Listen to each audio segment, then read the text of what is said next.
Church of Religious Science. How y'all feeling out there this morning? I said, how y'all feeling out there this morning? I don't know if we really... Are you feeling good?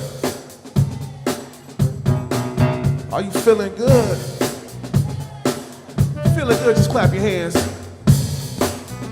We just want to make sure we got a good feeling this morning. Let's take it to it, come on. Come on. It feels good. You feeling good, just sing along. Feeling good just to be here this morning. Just that you woke up this morning in your right mind. One more time, y'all. It feels good. It feels good. Keep them hands clapping, y'all. Yeah. It feels good. Yeah. Come on. Now, if it really feel good to your East Bay, let me scream. If it feel good to your East Bay, let me hear you scream. If it feel good to your East Bay, let me hear you scream. If it really feel good, East Bay, let me hear you scream. Come on, everybody. It feels, yeah.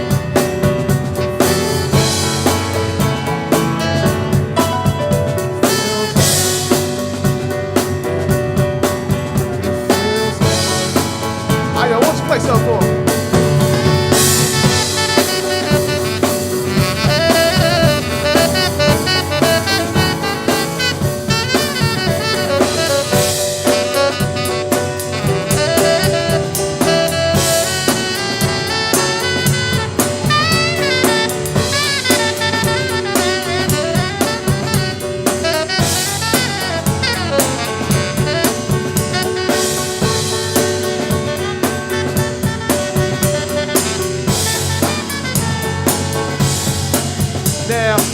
Feel good, East Bay, let me hear you scream.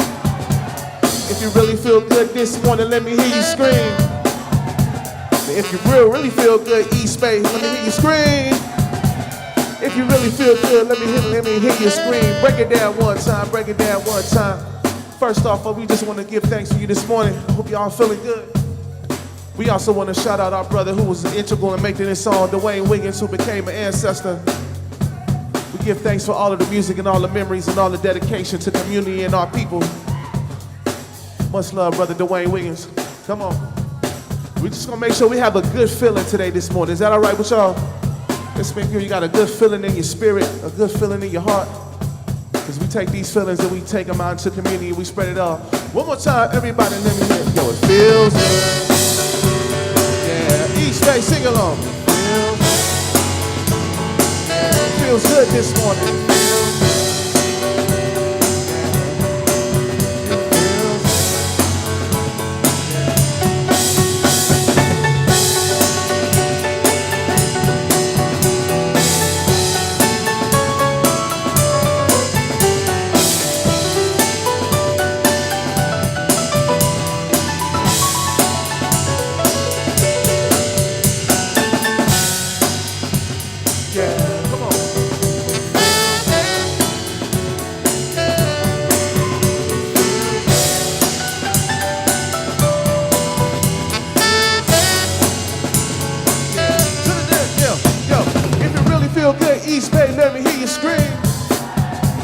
If it really feel good, East Bay, let me hear you scream. If you're feeling good to be here this morning, let me hear you scream. If it really feel good, let me hear you scream.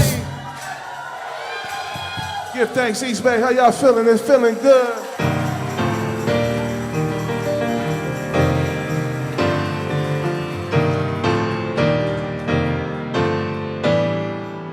Give thanks for all your energy this morning. Happy Women's History Month. You know, we celebrate that every year, right? Every day. We're gonna do another song for y'all to just uplift the divine feminine energy in the universe. The goddess energy, Mother Earth, all the queens, those who are our partners in this life, those who lead us in this life, the energy that gave birth to us, the energy that guides us all through our life. We give thanks, we give thanks. All the beautiful feminine energy, let me hear you say, oh yeah. All the divine goddesses and the queens in the building, let me hear you say, oh yeah. Yeah. And all of the masculine energy in here, let me hear you say, oh yeah. And this is for us, is sometimes we have to just sit back and listen to that voice from the divine goddess energy. Because it gives us so much wisdom. Sometimes that energy is just telling us how they want to be made to be felt, how they want to be made to be uplifted. And how can we uplift? How can we listen to that voice? Our mothers, our sisters, our partners, our aunties, our cousins, our pastors, all that wisdom. Ensemble, let's show them how we feel this morning.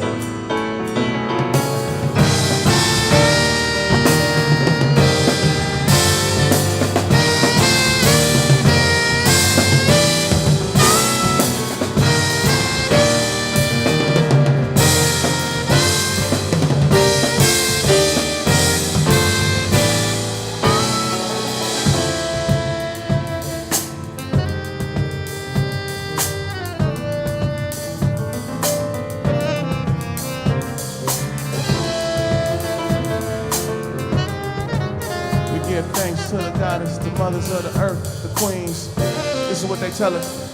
She told me, tell me I'm your everything. Look into my eyes, see paradise, feel butterflies spreading wings in my stomach. Soon as you come in, my circumference, recognize a real woman, adore me. You should be soaring, glowing, more caring, knowing that she's there for me. She said, hold me like there's no tomorrow. Like I rode in on the stallion wearing shiny armor, embrace me, make me feel special. The kisses that erase all your troubles. A love to take your life to another level. A love that's unconditional and never let go. Touch me, open up your heart, trust me. Tell them they beautiful, none above thee. Make them feel divine, show a sign this is just a waste of time if we can't feel a high vibration. She said she only felt it sometimes, but what she needed was it all the time. I said, baby, maybe we should take some time and we can make it to the end of time. Only time will tell, can I be your everything? Will I be your everything? I wanna give you everything, I do anything. She was searching for a feeling. Just clap your hands with me, y'all. She was searching for a feeling. All the queens in the house, hey. We gotta uplift the feelings. Come on, y'all, Come on. She was searching for a feeling. Yeah. This is what she told me. She said, be stable, emotionally available, capable of making me feel like a queen. She said, kiss me like the first time at every dawn. Make me feel passion. Don't just speak words, show me action. She said she wanted something everlasting. Make me feel magic. Come on, brothers, let's make it happen. No hesitation. Let's build a foundation based on honesty, faith, trust, and attraction. Deeper than lust. No I, no me, only we and us. Take care of me, court me, date me, put a ring on it, marry me, love me till they bury me, uplift me, support me, more than anything, be real with me, vision with me, for all the pain them other people cause, make me heal it, love me like you do this music, make me feel it, come on. She said she only felt me sometimes, but what she needed wasn't all the time. I just wanna make you feel divine, and ain't no mountain that we can't climb, when we come together, hand in hand, divine feminine, divine man, This is how we get it, this is God's plan. Do you understand? When you're searching for a feeling, put your hands up high today. Put your hands up high today. Yeah, we searching for a feeling. We just don't want somebody to make us feel good and understood. We just searching for a feeling. Come on, y'all, come on. Hey. We just searching for a feeling. We just, yeah. She's saying, inspire me. Promise me the world in its entirety. Be ready to ride for me, die for me, provide for me. Be willing, share each other's dreams and visions. Plot to manifest them to fruition. Be my support system. When I need to cry, be my shoulder. When I need strength, be my boulder. A rock, a soldier. Be gentle. Stimulate my mind and my mental. Care for me, be with me, be some mental, instrumental. And just giving me everything that I need to get into. Walking into heaven, just represent with me. Just take it to the essence with your presence. Uplift the queen and the goddess, son. Just be honest. Just provide for me with your energy when the vicinity. Make me get closer to G-O-D. You know what I'm saying, y'all? Hey. She said she only felt me sometimes. What she needed was it all the time. Trying to make me feel divine and get deeper in my mind. Only time will tell. I wanna be you everything. I wanna give you everything. I'ma tell you every day what they gotta say. We just searching for a feeling. Put your hands up high today. If you came to feel good today, we searching for a feeling. Feel good today. All my people feel good today. We just searching for a feeling. Feeling good today. Just wanna feel good today. We just searching for a feeling. Let me show you how I'm feeling.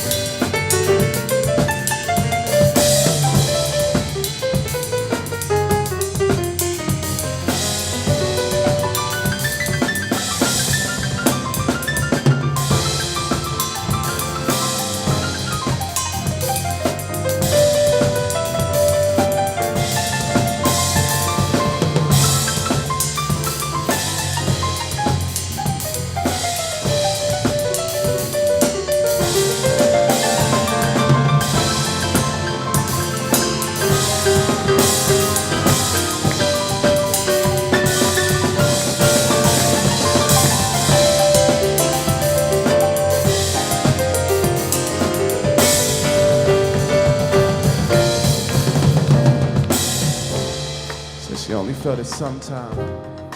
We need to give it all the time. Just wanna make you feel divine. Just wanna make you feel divine. Only time will tell. Can I be your everything? Can I give you everything? I wanna give you everything. I'll do anything. Searching for a feeling. Just wanna bring that real good feeling. Watch your energy and spread good feelings. Protect that energy and give them good feelings. Let's take them home.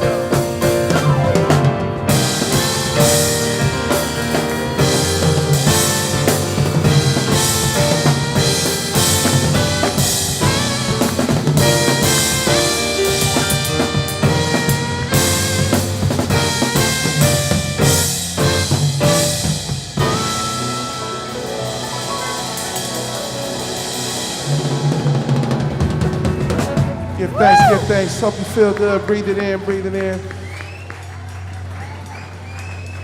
Just breathe in that feeling. Just breathe in that energy with me one time. Just breathe in that energy. Just breathe in that energy one time with me. Just breathe in that energy, the divine energy. It's God in us all. That's within us all. We give thanks for this moment, this connection through the music, through the words, through everyone's presence. Give thanks.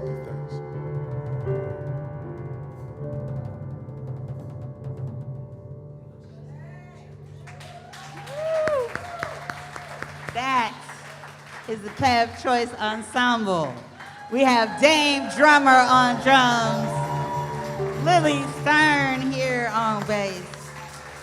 This is Io Brain. I was gonna remind you that Io has a show coming up in April at Yoshi's that I wanted us all to support, except it's already, both shows are sold out, so. You know, we just blessed to have him here as he approaches 18, and that is our very own Kev Choice. Thank you so much for.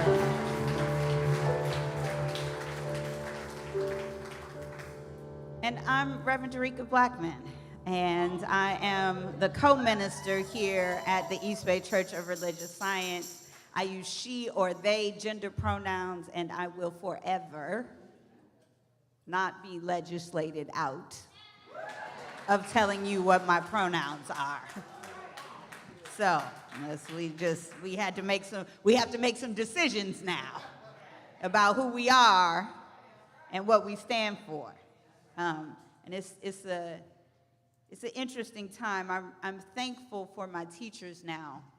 In this moment, and I'm particularly always calling upon Reverend Deborah and the gift she gave me of the fire triangle.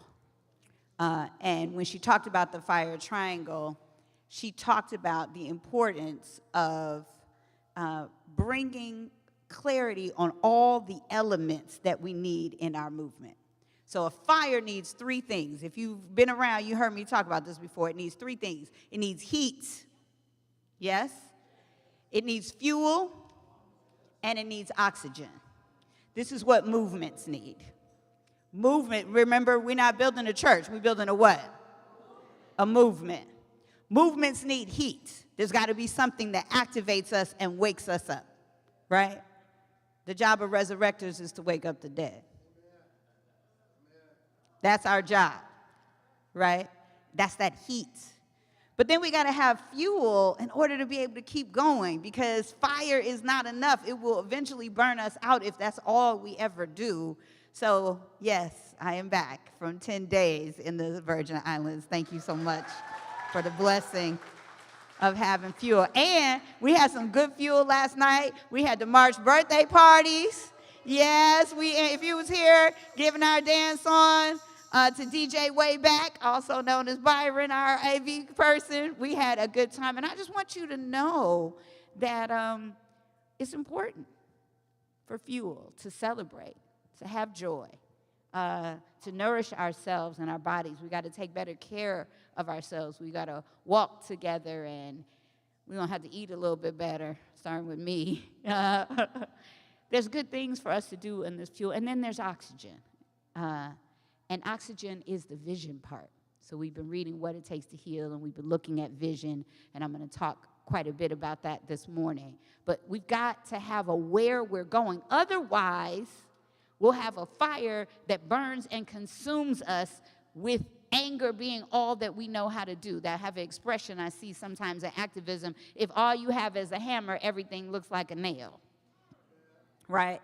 We got to have all three of these tools. But what I want to tell you is we cannot be afraid of the fire. We cannot be afraid of the heat that is necessary to set it off. So when Kev and I were talking about the music today, he wrote to me and he said, I was thinking about doing this song, and I was wondering how you felt about it. So in order to get into this, I have to go back a little bit to 1989. So I'm an undergraduate at Stanford, and I was online, pledging Delta Sigma Theta Sorority Incorporated, and Spike Lee had made the movie School Days. And so, I was all into it, and this is what I'm thinking about as I'm pledging and all of that. And I hear, while I'm online, that he's coming to campus. He's going to be coming to campus, and I told my line sisters, I was like, look, I need to just let you know, whatever happens, y'all got to have my back, because I'm going to see Spike Lee. Because at this time, I was an aspiring filmmaker. This is what I wanted to do in the world. So I'm going to see Spike Lee. So fortunately, we crossed right before, and I get to see Spike Lee. Like, he's talking, and he's telling about the programs that he has to learn about filmmaking. So I walk up and hand him my resume, right in front of everybody. Because I've always been me, y'all. I've always been me. And I follow him around on campus, and he turns around and looks at me at one point. He goes, are you going back on the plane with me? And I said, is that an invitation? And you laugh, but I quit school at Stanford and left and moved to New York in 1989 and started taking classes at 40 Acres and a Mule. And yeah, I know. Yeah, you laughing and you clapping, but some of y'all, if y'all kids called and said, Mom, I'm quitting school because I'm going to go follow this filmmaker that's got 2 movies, you'd be like, But I had the good fortune, really I got there and I found out that I was just going to be a volunteer. There was no paid, so I'm eating Bonton potato chips. If you know New York, you know what that is. And I got an invitation to be a volunteer for a music video. And it was really just a life-changing moment to be a part of this special day. So when Kev called me in, he said, how you feel about us doing Fight the Power? I said, you talking to the wrong person. That's my first job, was handing out chicken at the Fight the Power video. But I said, that's not what I said. I said, let me think about it. Because you know how y'all New Thought people are. I ain't know Reverend E was gonna be here, so I thought, I was gonna get away with it and be able to talk about Fight the Power without Reverend E here. But fortunately, we had a context of the fire triangle.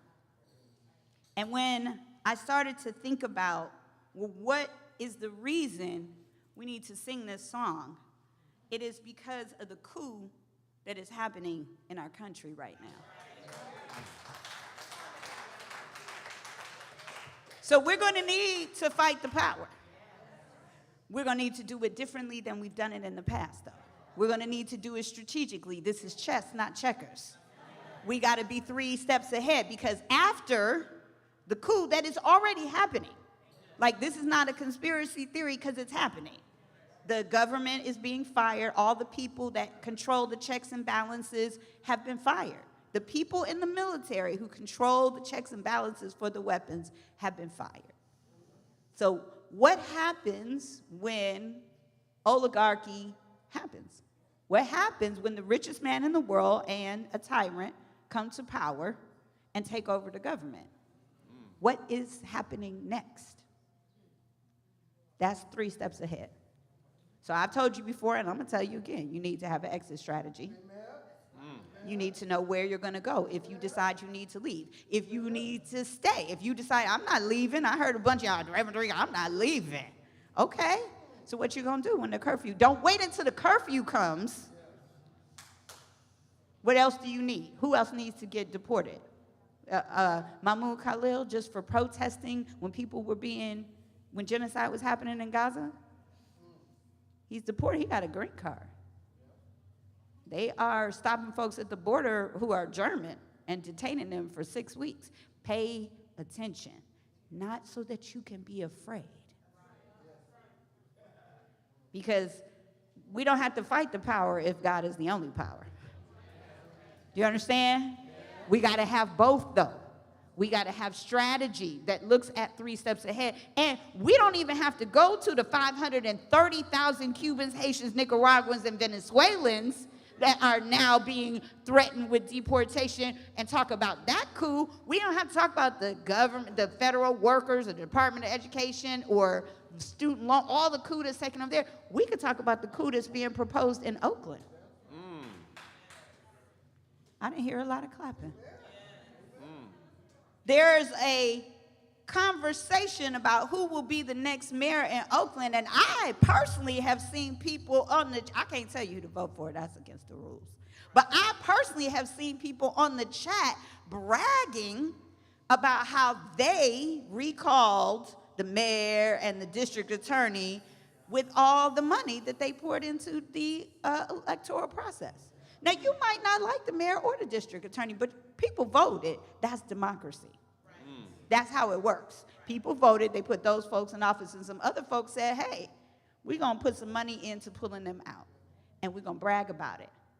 We could deport you. Oh, I'm sorry. No, we can dethrone you. We can take you out of office. Follow the money. Follow the money. When you're deciding who to vote for, I can't tell you who to vote for. I know who I'm voting for, and if you want to look at my personal page, you'll find out. But when it's time, vote your values. But this is not the time to be sitting on the sidelines.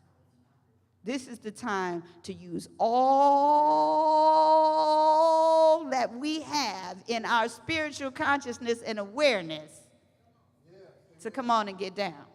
Kev Choice.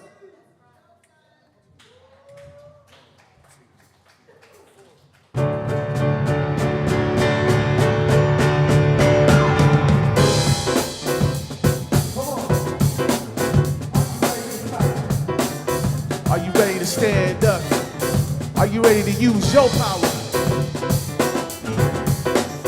Are you ready to use your voice? I want y'all to sing along with me, like this. And say, fight the power. What? Fight the power. What? Fight the power. Fight the power. Hey. And say, fight the power. Fight the power. Fight the power. Let me take it back. Check D.Y. 1989, that's number. Another summer, get down. Sound of the funky drummer. Music hitting your heart because I know you got soul. Brothers and sisters. Hey, listen if you missing, y'all. Swinging while I'm singing. Giving what you're getting. Knowing what I know, huh? While the black band's sweating and the rhythm rhyme rolling. Gotta give us what we want, huh? They gotta give us what we need. Yeah, our freedom of speech is freedom of death. We gotta fight the powers that be. Everybody say, fight the power. Fight the power. Come on, say, fight the power. Fight the power. Hey, say, fight the power. Fight the power. You gotta fight the power. Reverend Dereca, how you feeling?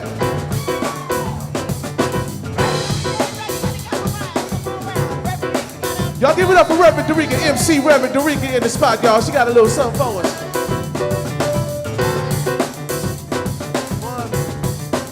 Let's break it down one time. As the rhythm's designed to bounce what counts, is at the time designed to fill your mind. Now that you realize the prize arrived, we gotta pump the stuff to make us tough. From the hardest inspired a work of art, we revolutionize change and change nothing strange. People, we are the same. No, we're not the same, cause we don't know the game. What we need is awareness. We can't get careless. You say, what is this? My beloved, let's get down to business, mental health, defensive fitness. From rush to show, you gotta go for what you know. To make everybody see, in order to fight the powers that be. Come on, y'all, say, fight the power. Fight the power. Fight the power. Fight the powers that be. Let me hear you say, fight the power. The power. Say, fight the power. You gotta fight the powers that be.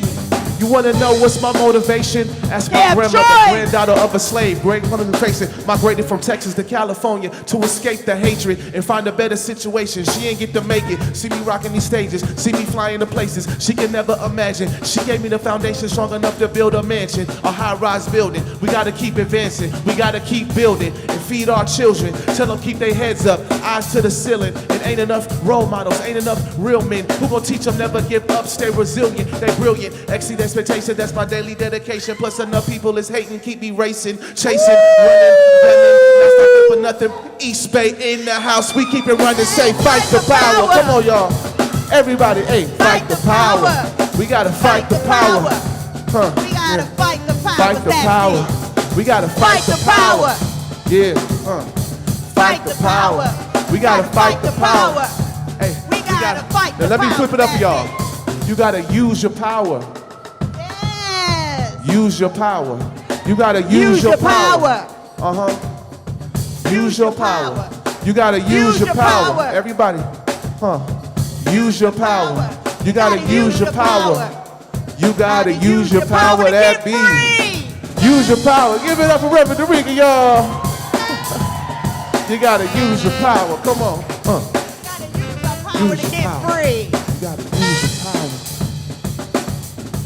Use your power. You gotta use your power. You gotta use your power and get free.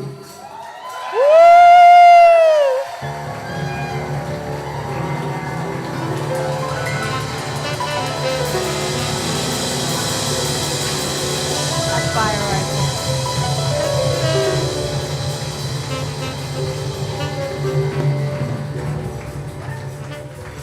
Man, you gotta give it up for Isle, Lily, Dame, Kev, and I'm D Black.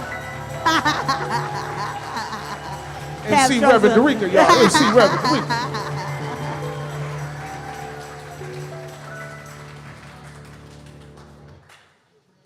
I want to thank you so much. I want to talk more about this fighting that we have to do. Because I'm serious, we have to do it differently than we've ever done it before.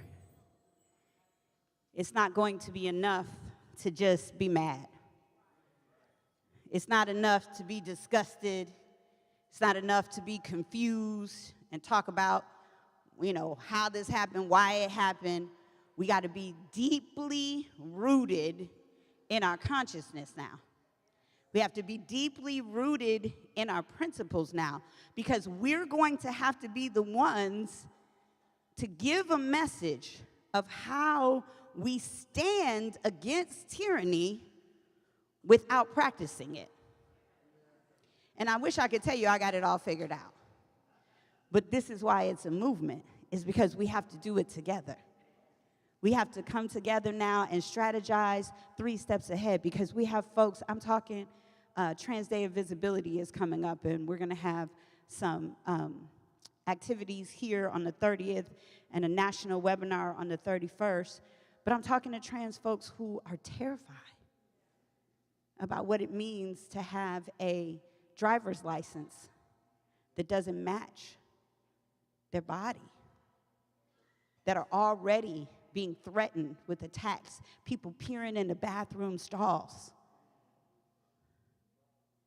right? I'm talking to people around the country who have seen people deported that are supposedly in gangs that weren't in a gang at all, right? So I say all of that just in case you're still comfortable at home binge watching whatever we binge watching. We got to balance. We have to laugh and have fun and have joy and all of that, but we have to get strategic. We have to get strategic now. And one of the things that's super important to me that we have to not do is play the oppression Olympics. Some of us, I've been in conversations where I might be talking about queer issues and folks start telling me, well, that's not our issue. We got, to focus on immigration. And I was like, what? We don't have queer immigrants? Like this idea that you can separate out and parse out things, it is the same systems Angela Davis calls it interlocking systems of oppression. It's the same systems that are deporting the people, as are terrorizing the folks, as are dismantling the government, as are prosecuting people for DEI. Yeah, I check all the boxes. The same forces, just in case you ain't found something that appeals to you yet, just said, let me see, I attacked California. Oh, you ain't hear that? You ain't hear him say he attacked California? What other kind of telegrams do you need? Time to get ready, right? So, but one of the things that we've done sometimes is we think that the way we need to show up is to attack people who we perceive as the other side. So I decided to go pull up some of my favorite revolutionary quotes, and I got 2 for you this morning from Huey Newton. Because some of y'all, like hard left people, you need to hear it from Huey in order to, really feel like you could get down with it. I try to find the unimpeachable, y'all like them when, the revolutionaries that are dead. I dissuade party members from putting down people who do not understand. I try to be cordial because that way you win people over. You cannot win them over by drawing the line of demarcation, saying you are on this side and I am on the other. That shows a lack of consciousness. It shows what? Exactly. After the Black Panther Party was formed, I nearly fell into this error. I could not understand why people were blind to what I saw so clearly. How many people cannot understand why people are blind to what they see so clearly? Okay, good. So Huey was right on point. Then I realized that their understanding had to be developed. It's hard to do that work. But we have to understand this is the strategy for base building, and this is what happened to the quote-unquote middle. What happened to the quote-unquote middle was somebody said, I see you as a potential ally rather than ignorant, uneducated, being duped, right? You see how we talk about the people we perceive as on the other side? Somebody didn't talk about them like that. Somebody said, I see how my interests can align with your interests, and got people to vote for them, right? So we have a mayoral election that's pretty important coming up. Now, I live in Emeryville. I wish I lived in Oakland right now, because then I'd be even troubled. Yes. The election is April 15th. Thank you. So we are weeks away. So sometimes we have a tendency to look up after an election happens and then be like, dang, I didn't think it was going to go like that. Don't do that.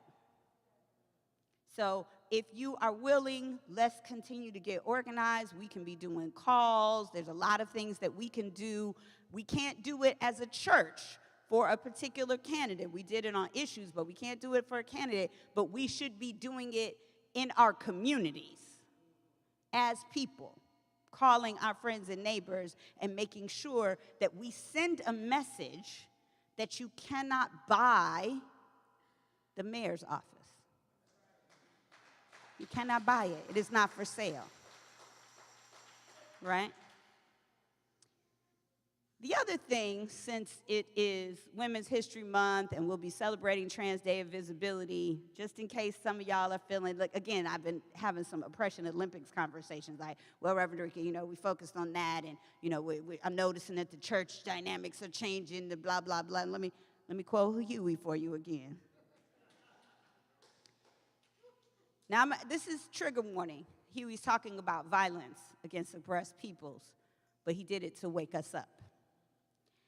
As we all know, sometimes our first instinct is to want to hit a homosexual in the mouth and want a woman to be quiet.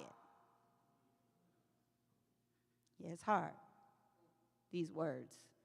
Because we want to say, oh, that was in the 60s. It's not. I had some private conversations with some of y'all. It's not. We want to hit a homosexual in the mouth because we're afraid we might be homosexual. That's Huey Newton said that. It wasn't me. It might also be me, but this happens to be Huey Newton. And we want to hit the woman or shut her up because we're afraid that she might castrate us. I mean, I haven't heard it in exactly those words, but I've heard some references to the dominance of women. The remedy is to gain security in ourselves and therefore have respect and feelings for all oppressed people.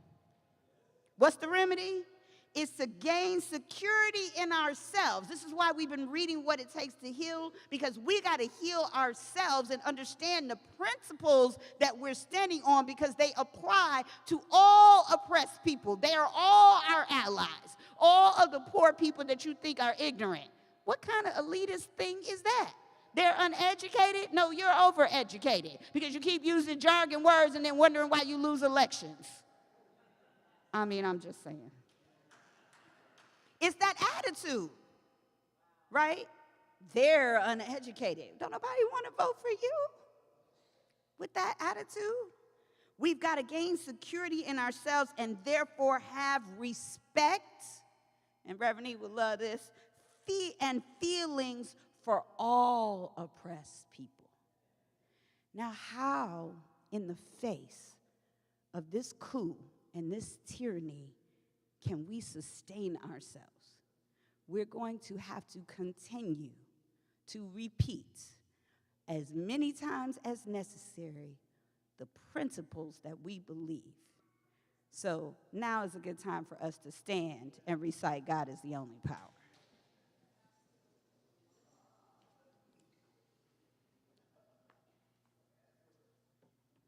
And I have notes somewhere of who's doing the Spanish version today, but come on up. Oh, Manuel, I think, is doing it. Manuel?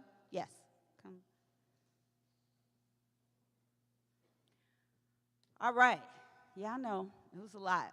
I've been on vacation. I came back like out of cannon. Here we go. Together. God is the only power in my life. Nothing from without can touch the perfect life of God within me. Hold on. Go back. I'm talking to you a lot about what's happening in the world. Don't get it twisted. We found joy during slavery and got our way out. Women couldn't vote, they couldn't have a job, they couldn't go to school, and we found a way. We made a way out of no way. So there's nothing anybody can do to us that is going to touch the perfect life of God within us. That's the difference in the way we're going to do this now, is we're going to come from this place. So let's say it together again. Nothing from without can touch the perfect life of God within me. No past experience has power over me. I am a perfect child of God, and nothing that anyone has ever done or said can interfere with my divine birthright. The power of God is greater than any circumstance in my life. The strength of God is mine to use. Hold on. It's available. It's available. It's right there. In your own body, in your own spirit, in your own breath is the strength. That's the difference between this religion and some other religions. Is it's not over there somewhere you waiting for you to beg for it. It's in you. Right now, it's your birthright. It's in you right now. Say it. The strength of God is mine to use. Turning away from all feelings of inadequacy, I discover that all that I need is within me right now. As I forgive the past, I find that I have nothing to atone for and nothing to run away from. Hold on. This whole thing could just, this is the sermon right here. So, whatever tyrant, your ex, your parents, your boss, whatever tyrant, your third grade teacher, I don't care who you're holding on to, that was in your life that you find unforgivable, that's why you're afraid of Trump. Now she clapping, Reverend E. She's like, I did teach her something. That's why you're afraid of him. Because you still giving power to whoever personally hurt you. And once you forgive the person who personally hurt you, you realize that you are the key to your own liberation. You are the key to your own liberation. I'm not saying it was okay what they did. I'm saying you can stay stuck on that or not. It's okay to forgive so that you can be free, right? And then, I'm telling you, I forgave someone who beat me and my mama, introduced her to drugs, all the things. And because I've done that, when Reverend E say Trump is her crazy brother, I'd be like, you know what, Reverend E, I feel you. I know something about forgiving some crazy folks, because I've had people do things to me that I love. I know I'm not the only one, right? And when we can forgive that, we realize the power that we have. The power that we have. And when we do this from that power, that's going to be the thing. So here we go, casting off. Casting off the old me, I discover my true self. I take dominion in my life. Old habits have no power over me. Conditions have no power over me. Personalities have no power over me. I take dominion. I am whole. I am free. I am complete now and forevermore, and so it is, yes. Buenos días, East Bay.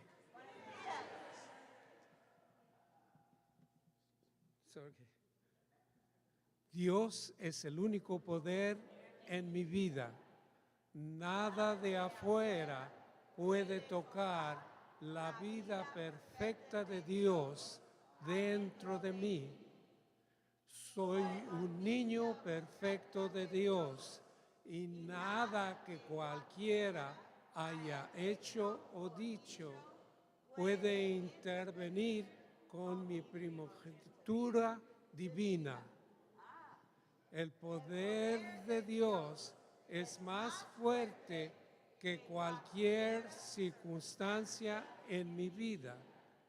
La fuerza de Dios es mía para utilizar, olvidando los sentimientos de insuficiencia. Yo descubro que todo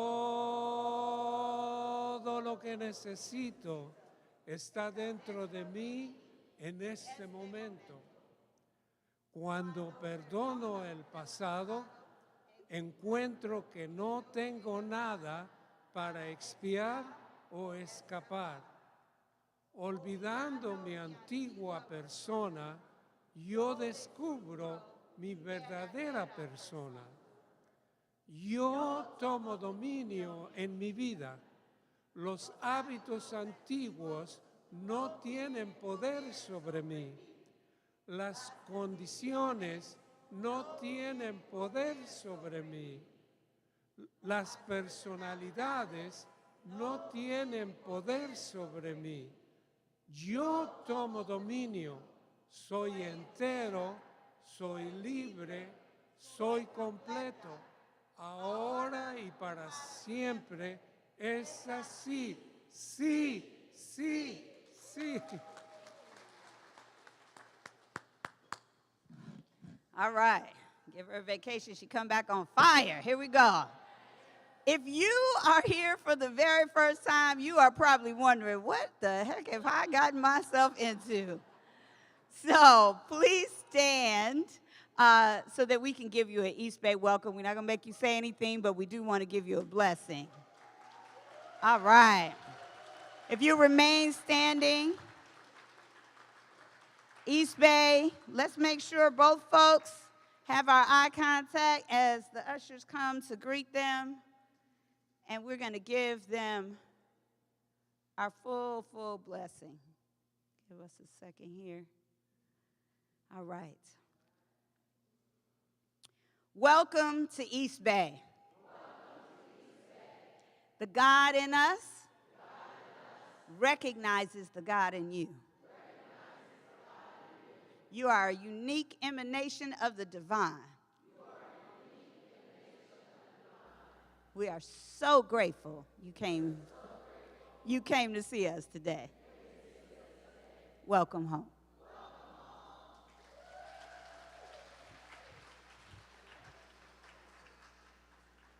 All right, it's Women's History Month, and the Women's Empowerment Collective has been collecting videos celebrating men recognizing women that have influenced them, and we have a special one for you today.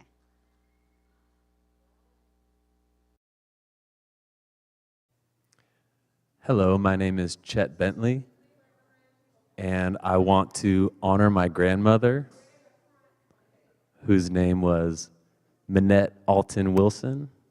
She lived to be 103 years old, and she was born in Berkeley, California in 1916. She was a jazz musician and a lover of music and instilled all that love of music into me.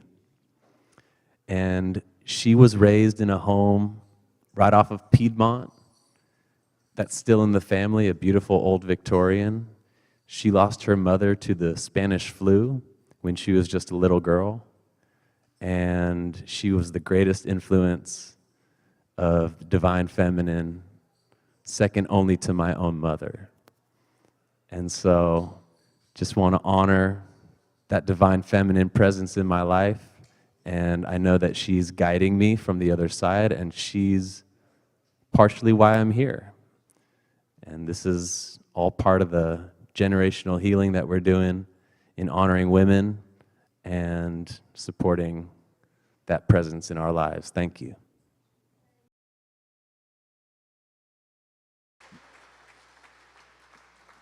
Thank you so much, Chad, and thank you to the Women's Empowerment Collective. I did get a chance to watch last week, and wow, I'm so sorry I couldn't be here to see the way these women got celebrated, but I did see y'all dancing down the aisle in style. And thank you, Bliss, for your vision, and to all the Women's Empowerment Collective for just celebrating Women's History Month in such a fantastic fashion. We are reading What It Takes to Heal by Prentice Hemphill, for as long as it takes for us to do what it takes to heal. And I'm on chapter 1 now in Vision, and on page 7, Prentice says this: I don't think healing begins where we think it does, in our doing something. I believe it begins in another realm altogether, the realm of dreams and imagination, a realm that I might also call spirit, a place of potential where possibilities reside, where we retrieve through prayer or in dreams visions for ourselves and for the world that make us more whole. And with our visions in place, we can realize them through what follows, our commitment and the steps we take toward them. So we are talking about vision, but I also want to talk about the commitment and the steps we take. Prentice talked about, I talked a couple weeks ago about Harriet Tubman, and what they said was, I don't call on Harriet Tubman here to invoke some trope of a black woman who must bear the weight of this country's transformation. I'm most interested in what I can never know, how she learned to trust her dreaming, and how she committed deeply enough to stay the course. I have been with that sentence right there for a while. How can I trust my dreaming, and how can I commit to stay the course? The world she was born into was on the brink of civil war and was contained and kept in order by both casual and ritualized public violence, by intimidation, and by the denial of rights. Masses of people were being indoctrinated with propaganda that created and reified the world's most recent invention, race. Now, we're talking about Harriet, but we could be talking about today. She led people anyway, through battlegrounds and forests, into an iteration of freedom, a new context. And how she did so wasn't only a matter of technical or tactical skills. Harriet Tubman had visions, messages directly divine to her from God. We don't have to get hit in the head to have visions. Do you understand? Open up the channel of your own spirit and see what the vision is, for we need all of our visions right now for the moment that we're in. Because, see, as a young girl, she had refused to detain an enslaved black boy, and the plantation's overseer hurled a weight at her head, fracturing her skull. And for the rest of her life, she experienced pain and pressure to her brain that led to blackouts, visitations, and visions. We talked about this, right? See how the injury is the gateway to the gift. Her premonitions, her dreams in which routes to freedom and warnings of impending danger revealed themselves to her. See, this is, in ancient times, they call somebody like that a witch. I'll be that, if that's what you need to call me, if that's what you need to be. But some of us are going to have some divine inspiration that tells us exactly what we need to do in this time, in our government, in this time, in our history. Some of us are going to have to go and make some place for us to get away to if we need to get away. Some of us are going to have to make some strategy to take back parts of the government. There's some things that's coming right now. And, Reverend Anthony and I were riding over today, and I was like, Reverend Anthony, I'm feeling all this stuff, but I don't know if I should say it. I don't want to scare people, blah, blah, blah. But I think I'm a history major. I think back. There were ones that warned their people and told them we have to get ready for what's coming. And those people were ready. And what did I always say? If we stay ready, we don't have to get ready. It's time, right now. Okay, she was never caught, nor was anyone she freed ever remanded to slavery. She was, in a very real sense, a prophet who found a way to the future, paving a new and unexpected path carved from her commitment and visions. That's our job. We have to carve a new and unexpected path. One more thing I'm going to read, and then I actually want to bring someone else to give a word. Prentice on page 11 talks about to vision futures is to conjure something that sits outside of your time and circumstance while being firmly rooted in the moment. To listen for the calls of what is not yet here, but is waiting just in the wings. Prentice talks about how researchers have found why humans are so bad at predicting the futures. What they found is that we predict in a linear fashion, but the factor that makes projections most accurate is the ability to anticipate new relationships, unexpected alliances, and possibilities. Visioning is an uncovering of a potential. It's revealing what is already there and trying to become if we only believe it. So when Harriet looked out at her world, she didn't see a predestined set of futures enshrined in law and society. Do you understand? I'm talking about you now. She looked out at slavery and didn't see it was futile. So what we're looking out at, we can't believe we're already defeated. Instead, she factored together the determination of enslaved Africans and the courage of some white abolitionists, and through these elements, she saw the possibility of an alternate future. Fed up enslaved black people and abolitionist whites built an unexpected set of relationships and opened a new timeline. I'm a sci-fi person, so we open new timelines, new dimensions. You understand? This is what is happening here with Harriet. Harriet is saying, okay, well, if we get there are some abolitionists, I heard about it, I know about it, and if we get those folks with the enslaved people together, and then we got some free black folks, because that's actually who populated and conducted most of the Underground Railroad. It was the black folks who got free, right? But it was the Quakers that established it. Do you understand? She saw some unexpected relationships and opened a new timeline. What we allow ourselves to imagine and what dreams spring from unlikely relationships is the beginning of the future. East Bay. We got some unlikely relationships going on in here.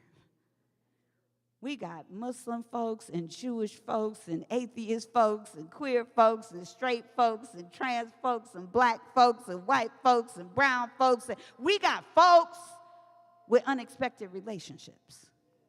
So we are the ones we're waiting for. This is it. This is what can happen.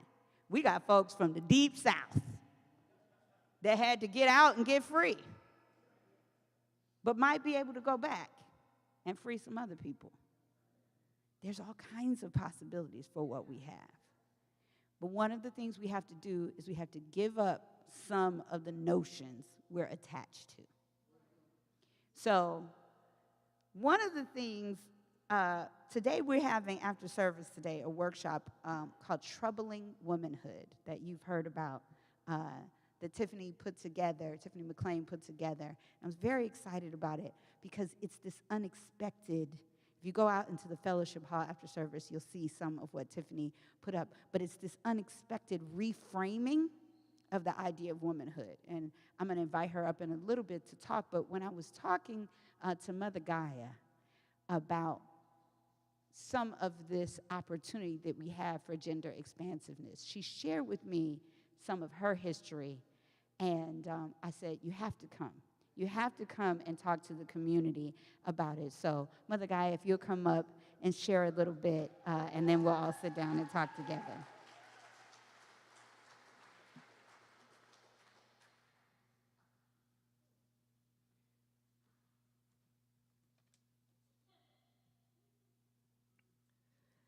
Hanno he Anna, Hanno he Anna, Hanno he Anna, Hanno he Anna, Hanno he Anna, Hanno he Anna, Hanno he Anna, Hanno he Anna, Hanna, Hanna, Hanna, Hanno he Anna, Hanna, Hanna, Hanna, Hanno he Anna.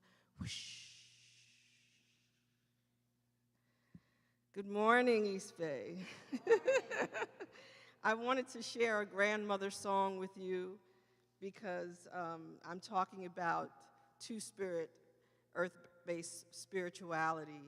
I am Mother Gaia. I am an artist, a healer, a visionary, a mystic, and I carry many lineages in my body, many tools that I rely on. And this two-spirit lineage has been one that has been a wonderful tool in the toolkit. As Reverend Dereca said earlier, I'm not an expert. I can't say that I've mastered it, but it is a wonderful tool, and I'm happy to share. I would like to invoke my mother and my grandmothers. I am the daughter of Lillian and the granddaughter of Ella Ida and the granddaughter of Diana. And I would also like to invoke my teachers, my two-spirit Lakota teachers, Grandma B, Charlene, Beverly, Little Thunder, and Wanji. And so when I talk about two-spirit, this two-spiritedness, it is an embodied spirit, and it is a way of having people that represent that embodiment be there to nurture and to soothe and to heal and to cater. And so I come in that spirit today. So I would like to actually start with a little bit of embodied practice. And so I'd like you to just, if you're willing to and if you're able to shake your hands, to shake. Rub them together. And then touch your belly and your heart. Feel that energy in those centers. Take in a cleansing breath in and a soothing breath out. So in that moment, you have just activated fire, water, earth, and air in your being. The fire of that heat activation, the body of earth and water, and the air. So it is that air that I want to kick up this notion of gender today. I want that to sweep the dust up a little bit. And I'm actually I'm only speaking shortly and briefly, so I'm kind of utilizing some of the 12-step principles of experience, strength, and hope, because it helps me to just talk shorter. So I want to just first qualify the term two-spirit, and I want to say that it is the way that I'm using it today is kind of a catch-all way of saying those that did not necessarily, they may have been in bodies that were pre-described as female or male, but did not necessarily, it did not encompass what they were experiencing in that embodiment. And so two-spirit is a phrase that is generally used in indigenous communities. And it goes sometimes even beyond gender, but it speaks about a group of people who may have done ceremony or may have carried medicine in ways that crossed lines of gender, and also other elements of spirituality, of the earth-based spirituality as well. It is not used in every indigenous culture, and some indigenous cultures have a different name for it, and some don't use the name at all, but have members of their nation that carry that medicine. So I want to talk a little bit about my experience. And I first want to, in the keeping from carryover from Black History Month, I want to ask Reverend Eloise's permission if I may continue this talk. Thank you. I grew up with a lot of described notions of being a girl. I was the only girl in my family. I had 3 siblings and a male cousin, and I was already learning very early on things like, you know, the boys would be hanging out in the bathroom, and I'd want to come into the bathroom when I was little, and they were like, no, you can't come in. I was like, why? Because you're a girl. No, I'm not. You know. So, um, and so I'd seen my brothers start to go outside in the heat of the summer, and they all had their shirts off. And so I'm running out the door with my shirts off. They're like, girl, come back here. You can't run out there with your shirt off. You can't do that. And so I started to learn my place. Very few firemen, police officers, doctors, lawyers, or ministers were women when I was growing up. And the Bible and other places were taught women that during their menses that we were unclean. And so we had all these things that were being imparted to us. The expectations for my brothers were to be protectors and providers. The expectation for me was to get married and be a caregiver. School was all right, but the main thing was find yourself a husband. So I started to look at these role models of artists and local politicians and powerful women that were operating outside of the box. And so I am of African, indigenous, and European ancestry. And I know that there are other people here in the congregation that hold those identities as well. Me and Reverend Nee have often talked about our indigenous ancestry. I'm not of Lakota ancestry, but that was the way that I came in and started to learn more about these ways. And during that time that happened, I went on something called a vision quest. And that kind of ties in a little bit with some of the visioning that we were talking about today, of visioning something different. And when I entered that world of the Two-Spirit, at that time, women's community, but it was like holding the word woman kind of lightly, and deeply, lightly and deeply, of an honoring.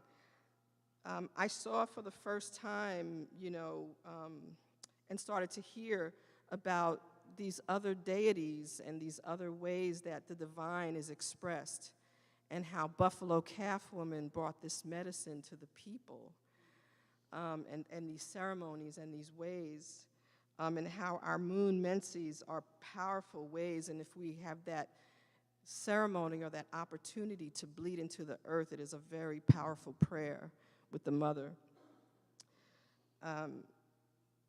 I was also simultaneously in some African spirituality circles, and being an African drummer as a woman, when we were told that, oh, you're not supposed to hold a drum between your legs, and all these things started to fall away.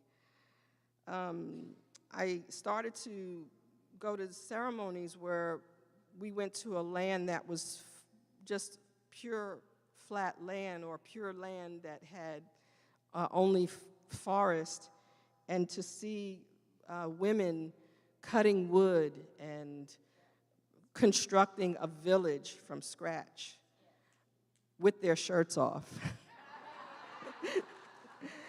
And to start to see that there was a very different embodiment in this experience of body, in this experience of being able to carry love wherever I land, wherever love lands. So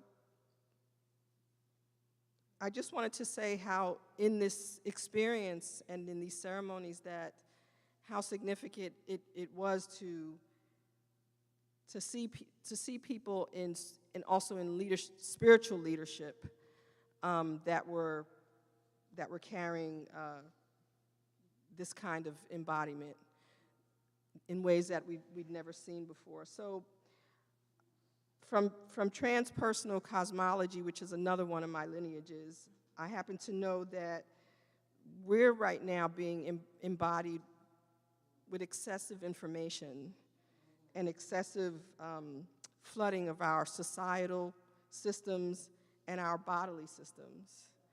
And so what this two-spirit, all the lineages really point to these ways that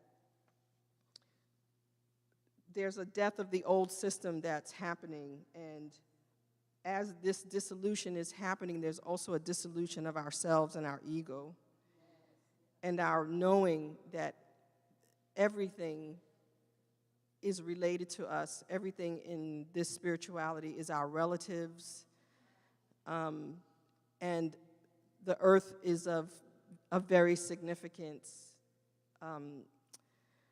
as we navigate that. The thing is that as a people, we're all experiencing stressful moments, and we're all needing to shed these identities that hold us, that lock us in. And I think what feels the most important to share as I start to close up is that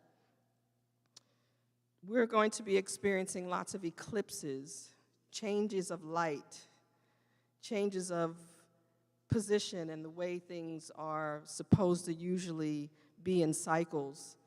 And so it is really significant and important that we put our grown-up drawers on and start to step up. And the ways that we feel inadequate or poor or not educated or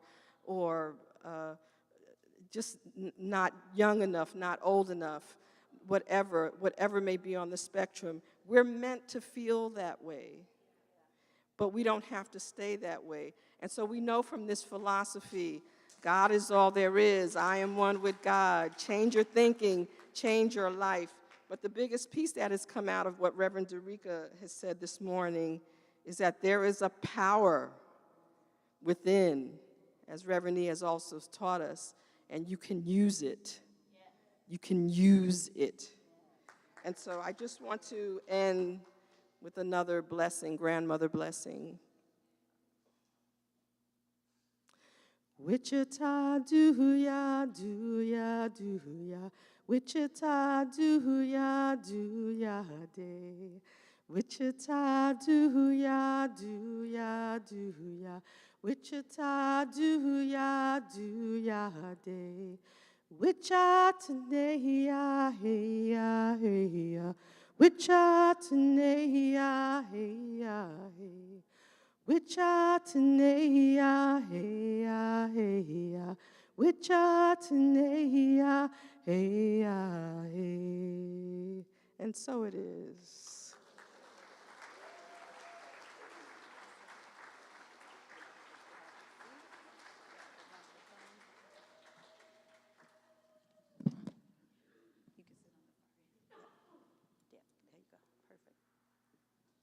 All right. Thank you so much, Mother Gaia. I asked Mother Gaia to come. Yes. I asked her.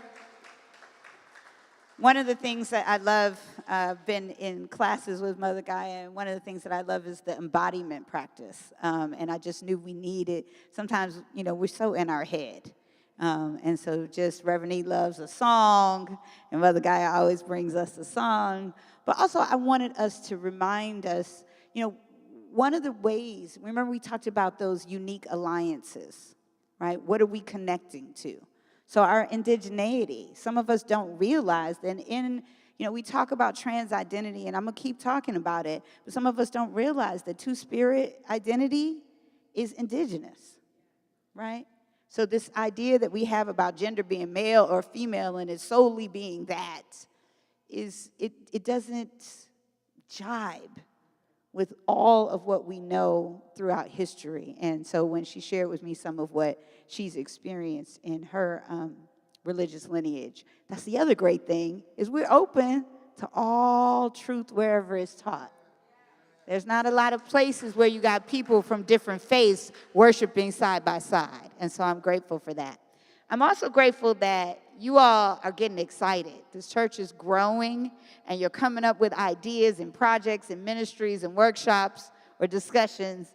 And Tiffany and I were talking, and she put together a proposal for Women's History Month around women's empowerment and looking at troubling womanhood. And that's today after service at 1 o'clock. I'll be there, and I think after this conversation, hopefully you'll consider joining us. Tiffany. Tell us why troubling womanhood? What does that mean? Hi, everyone. My name is Tiffany. My pronouns are she and her. So troubling womanhood, I want to make clear that the idea is not to criticize identifying as a woman or a femme. You know, I am a cis woman. I've never really felt conflicted with the sex on my birth certificate. I was raised by women. I went to a women's college. Netflix algorithm says I like TV shows with a strong female lead. But I'm also aware that when we or people in power try to police the boundaries of who counts as a woman, we make ourselves potentially accomplices to oppression and exclusion. And the idea of, and you know, there was a time even where me wearing this, I could get arrested for. And so the idea of troubling womanhood is to hopefully make visible the power dynamics and the narrow ideas around gender that live within us so that we can be more conscious of them and try to undo them both within ourselves and within our community. Thank you so much for that. Yeah, so say the part again about becoming accomplices. Say that again, because I don't think everybody understands, and I want us to really interrogate. We're doing what it takes to heal. And there are little examples of how all of us perpetuate the status quo. We say little things to each other. I'll give you my example, and then you both of you can jump in with some examples. There was this thing for a long time, and then during the Me Too movement, I think it got some pushback, where men would tell women to smile. And it'd be like, smile. You look so pretty when you smile. And it's like, that seems like a nice thing to say, a compliment. You look pretty when you smile. And it was one of those things where we have to separate intent from impact. Because if you want to know whether a thing is sexist or racist or homophobic or pick a thing, see if you would do it to the person in the majority or in the power position.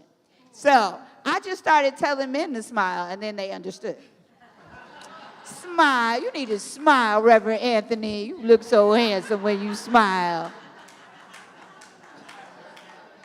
Or I have 4 girls, and I always are like, you guys, da-da-da. And one of my daughters is like, do you see any guys?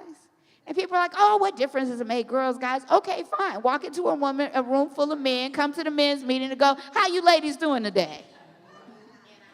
And it's not going to go well. I'm going to tell you right now, James Glennon in the back room like, you better not, right?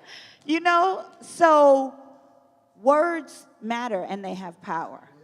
And we have a tendency to police each other, right? And say, this is what girls do, and this is what boys do. And where do we learn that, right? So either of you want to get in on that before I turn it back to the congregation? Anything, any examples? Just a quick one. Yeah, go ahead. I was just saying, you asked where we learn it, and we learn it everywhere. Yes. When I was thinking about, you know, where I first learned about gender roles, one of the things that came to mind is just how deeply ingrained the ideas are that you don't even realize that they're rules.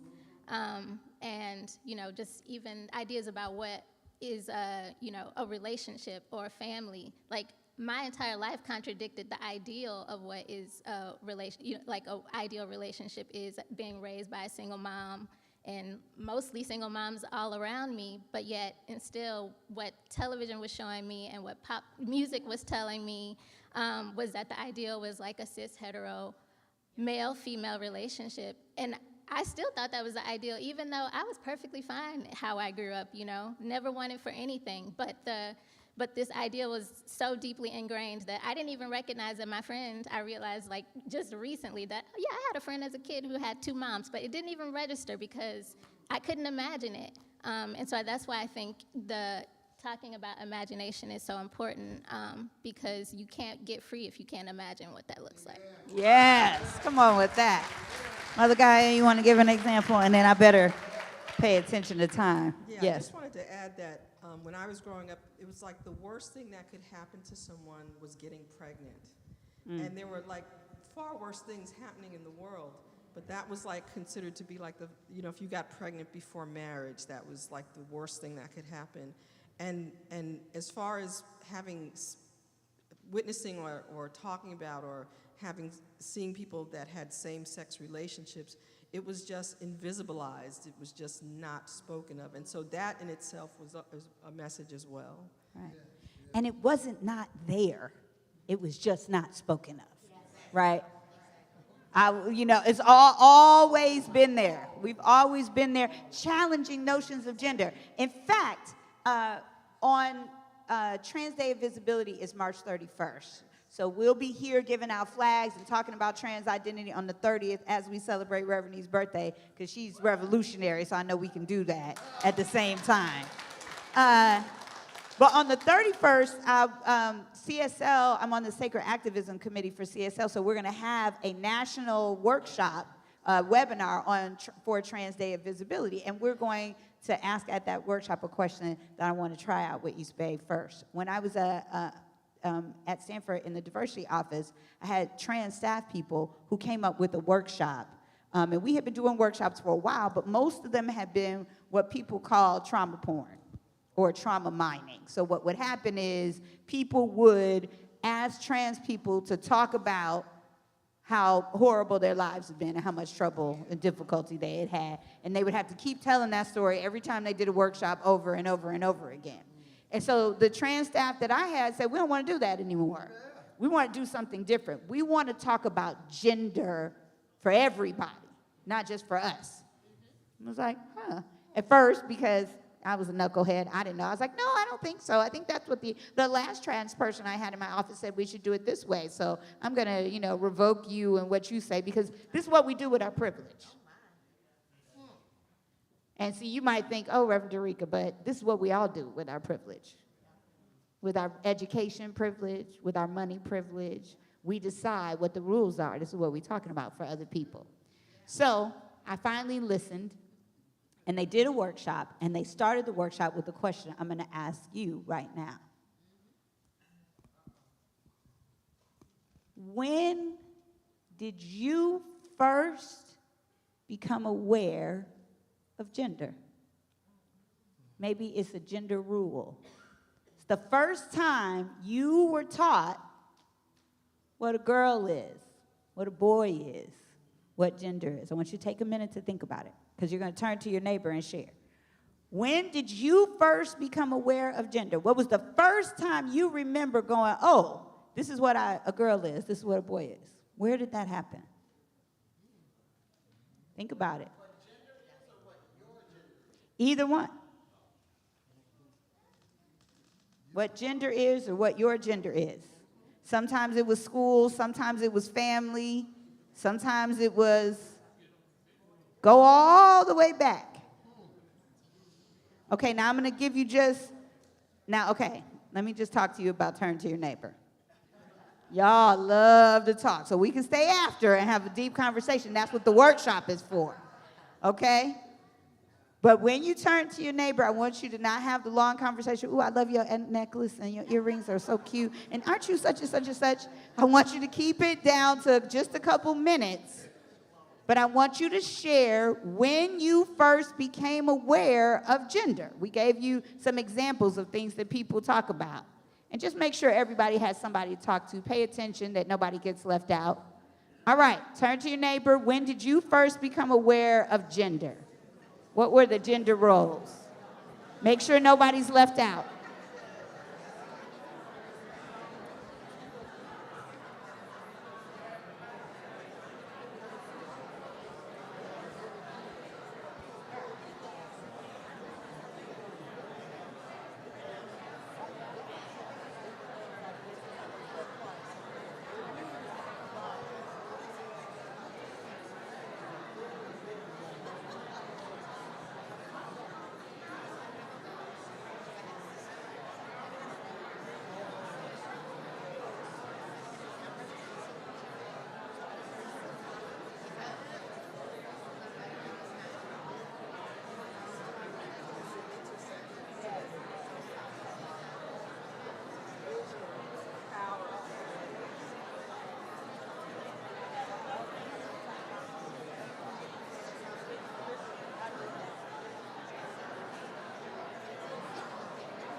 switch.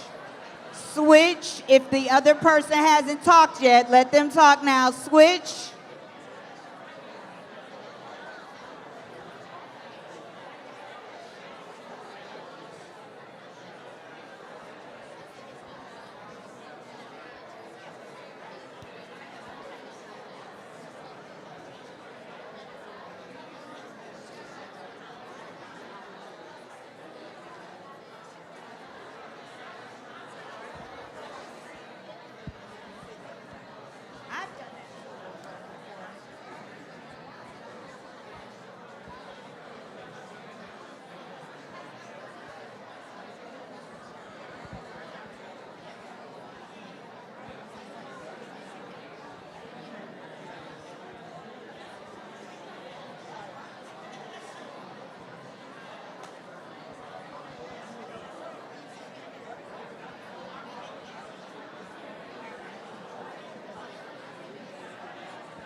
Okay, start wrapping up.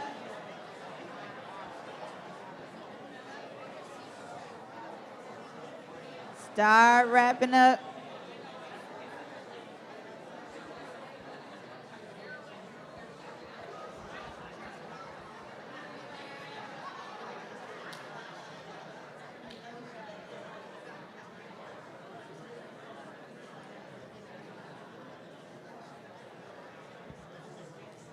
So we're not going to have time. I go. For those who don't know, I go is an Akan word, and it means, are you listening? And the proper response is I may, which means, yes, I am listening. I go. Beautiful. That was amazing. I loved seeing you all so engaged. The workshop is at 1, as long as I get us out of here in a few minutes, which I'm working on. The workshop is at 1, and you can come and share, and we're going to go deeper into this conversation. And so it's just a moment for you to reflect on the ways in which we have simple, two-dimensional ideas about gender, and we don't realize how much of it has been taught and enforced, and how much of it we enforce on each other. So I want to thank Mother Gaia, and thank Tiffany, and thank you, and bring back the Kev Choice Ensemble, who is going to lead us into, as we go into our offertory time. So thank you to Mother Gaia, and thank you to Tiffany for a great conversation.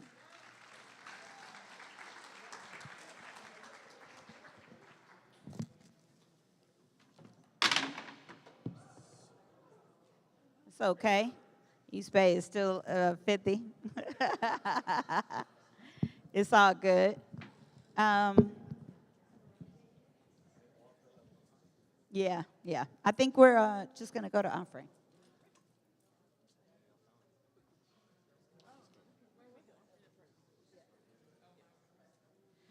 Please give it up for Reverend Arlene King, our co-minister here at East Bay. Thank you. It is time for gracious giving, and I'm just going to ask you to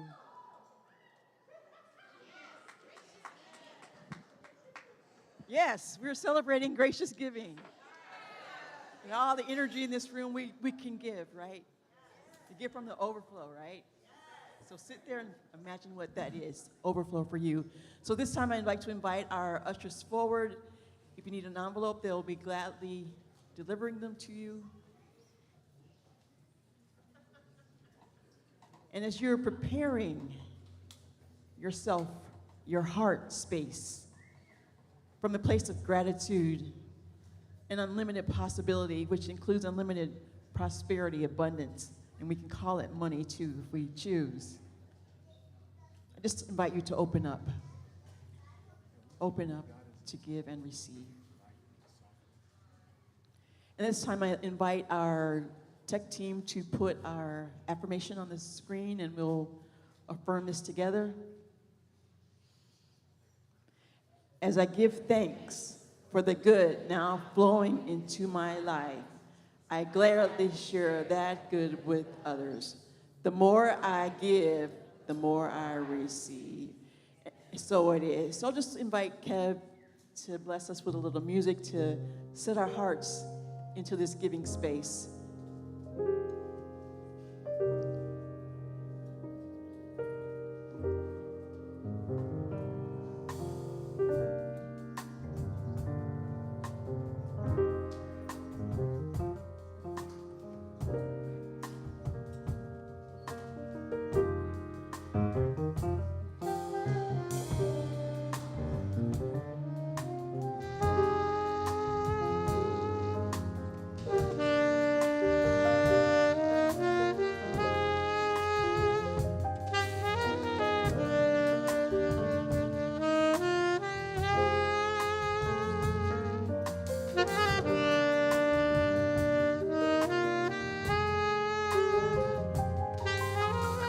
As you'll see, there are many ways to give on the screen. And I just want to bring that back. You can text to give, you can mail a check, but we want to encourage you to get on the auto plan. The auto plan of reoccurring giving. You just set it and forget it. You have to think about it. You can go on vacation, and you know that East Bay is being taken care of while you're away.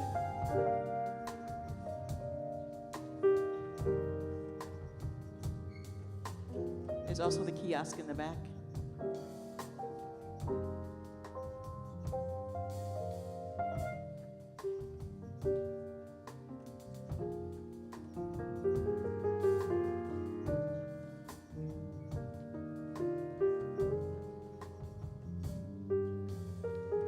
So I'm just going to offer up a blessing, and I encourage you to bless our gifts, our giving, and the divine flow that is always flowing with us always. And today at East Bay, we accept this goodness. What comes into us goes back out into the world. And so it is. I ask you, if you're a practitioner, if we come forward, we would have prayer after the service. So we invite you to get in place now, and we'll start our announcements. For those who are practitioners and are available for prayer, to give prayer. So as Reverend Dereca and Tiffany just shared the workshop this afternoon at 1 o'clock in the fellowship hall, I invite you all to go down and check out the art that's been put on the wall. It's amazing. So do that after service. We'll see you at 1 o'clock. Pathway to Fatherhood is happening today. We have a short video presented by the men, specifically Chris Hanif. Everybody, this is Chris Hanif. I'm a member of East Bay Church and proud facilitator with the Pathways groups and facilitation groups. What I'm wanting to do right now is just share with you the reason why I'm even involved, and also invite you to come and get involved as well. For me, it was an opportunity to learn, to grow, to bond, also to work beyond some of what I want to call those subconscious belief systems that we have that help us sabotage ourselves and hamper our own success. So if you're looking to gain some more success, some intimacy, camaraderie, and togetherness, then come on out to Pathways so that we can help you, you can help us, so we can all learn together and build. Thank you, Chris. That's today at 3:30 right here in the sanctuary. Wednesday night, Power Hour. I will be the speaker. And every fourth Wednesday, we talk about gratitude and prosperity. This week is Testimony Wednesday. If you've got a story or that you want to share about your prosperity, anything that you're grateful for, this is the night to do it, Wednesday at 6:15 on Zoom. Luther's coming to the house. Our team of young women have put together this movie night, which is next Saturday. We invite you all to come out. Next Friday, we invite you to be here. Friday coming up. The next Friday that's coming up. We will be here in the room watching the movie together. Reverend Dereca wants to say a quick little something. You got to come see the Luther movie. If you haven't seen it, you got to see it with East Bay people. We went as a group, and we were hollering and screaming and singing, and there is nothing like an East Bay group of people watching something like the Luther movie. So I just want to say it's important to have fun together, yeah? So come out on the 28th and watch the movie. And while I'm here, I guess I can talk about this too. This is the workshop I was talking about on gender diversity, on Transgender Day of Visibility. This is our Centers for Spiritual Living is our national global organization, and they have committed to have me, Reverend Elisha Christopher, and Reverend Christine Monks hold a session for the entire global movement on Transgender Day of Visibility. So for folks who have questions or folks who are looking for ways to get more active and support, we'll be doing that in a webinar on Monday, March 31st. And you can scan the code. Can you go back one? Scan the code. Scanning the code gets you to the website and registering. Yes. And we'll have it on the website, on our website. I just got the information, so we'll have it. So thank you for that one. Next Sunday, Youth and Family Sunday. They'll be here. I know they've got some songs they've learned. It's good. I'm excited about what the youth are bringing to us next Sunday, so please come out and support our youth and families. Reverend E's birthday celebration is also that day. There is an opportunity to send Reverend E a birthday greeting. Love in Action at ebcrs.org is a way to get it to her. And it's a lot already come in. So I invite you to participate in this process, and we'll give her a nice big birthday card on that day. While we're on the subject of birthdays, I asked for his permission to talk about this. Reverend Anthony turned 75 last weekend. His birthday is the day after mine. So he's at the door. And you know, I'm from the old school church, and when it's the minister's birthday, they're supposed to get a little extra love. Yeah. And so we had all the March birthdays it was Reverend Arlene's on the 1st, mine on the 14th, on the 15th, and Reverend Anthony's on the 16th, and then we had Bliss, Dr. Cynthia, Fabiana, a whole bunch of us celebrating for March. If you March, wave your hand. Where's the March folks? Look at all the March people. Look at that. All right. So we celebrate all of you, but Reverend Anthony, 30 years plus, and he's standing there at the door waiting for you. So just give him some extra love on your way. I think that's the last one. Also, next Sunday is a community potluck. So bring your best, and we'll have a big feast, and we'll have lots of time to eat. So bring your dish out to next Sunday. This is a community potluck Sunday. Hello, and thank you for being here, Miss Evelyn Wesley. Can you tell me a little bit about yourself? Who are you? So I'm Dr. Evelyn Wesley. I have been a member of East Bay Church for close to 40 years. So you asked me to share a particular story, and so it's not one particular story, but it is the thread is how I've used my journey, how I've used the tools that I've gathered on my journey to take on the circumstances of my life, which conspire for my good. Even though it's like we heard when we were growing up, eat your spinach is good for you.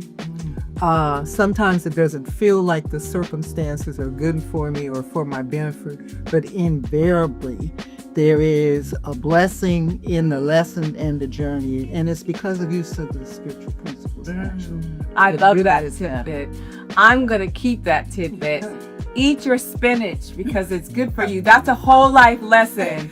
And you can only get those tips, tricks, and wisdom from joining us at the Wisdom Circle, where you can ask questions, pray, meditate, and get deeply into some understandings about the practices that have carried Miss Evelyn and many of the women here at East Bay. So join us April 6th at 3 p.m., a fundraiser for the East Bay Youth and Family for the Wisdom Circle. If your heart is calling you in any way right now, answer that call and be with us.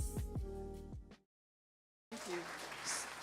So as, here we go. As Constance mentioned, the Wisdom Circle is happening on the 6th of April from 3 to 6 at her home. There's a QR code there you can scan to register to participate. There's a limit of 20, and it's starting to fill up, so I would encourage you to do that today. And with that, I believe we're complete with our announcements. Is that it? Okay. So this time, we've had a wonderful time here today, and I invite you to stand and celebrate the time that we had as we depart this place.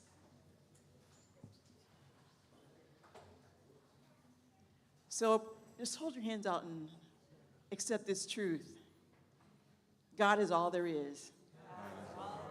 And I take the love of God out into the universe. Sharing it with others. And knowing that our work here continues beyond the doors. And so it is. And Kev Choice will lead us out. So thank you so much for being here. Practitioners are available for prayer. For those online, we will have the QR code for you to get into the prayer room.